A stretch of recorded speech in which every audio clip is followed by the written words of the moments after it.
So the first trait of burnout is emotional exhaustion.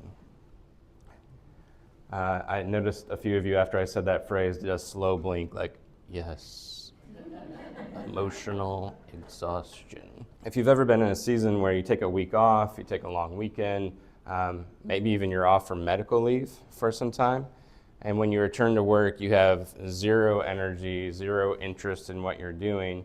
Now, I'm not suggesting that all of you after these holidays that you're going back to work saying, yes, I get to go back to my job after some time off. But if you don't have any energy for it whatsoever, that can be a classical sign of burnout.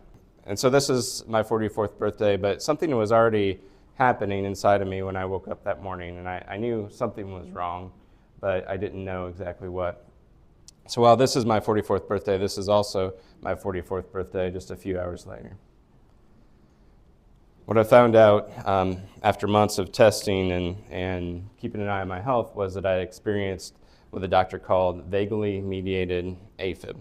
So that day, just my nervous system was overloaded.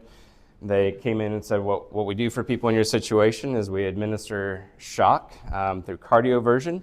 And so I took 225 joules of electricity to my chest, wide awake. I elected not to take sedation for that.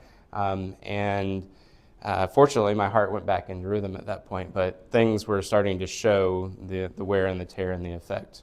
And I include this photo always when I talk about my battle with depression and anxiety, because I think we need to remember that this is actually what depressed people usually look like. They're doing the thing. This is actually what burned out people look like. They're still doing the thing. Keith and I talked this morning about how even when you're burned out, you typically continue to produce and do the job and keep the habits maybe that you've had in the past. So if we want to be good humans, good leaders, even productive leaders, we have to pay attention to the fact that many of these people are struggling so badly. There's a reason why after I give a talk on this, sometimes there's a line of people who want to talk about it afterwards, because this is such a common experience, but we don't always give voice to it. We need people who are going to talk about this and help us to find ways forward. There's two primary mitigators of burnout, and this one tends to take precedence over the second. If you want to lower the burnout rates, teach your leaders to listen.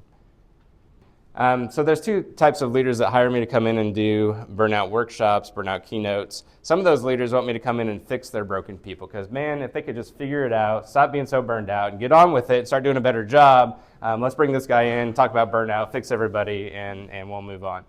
We know that's not real. I'm not going to fix anybody in a 45-minute or 2-hour keynote or an all-day workshop, but they're trying to check that box.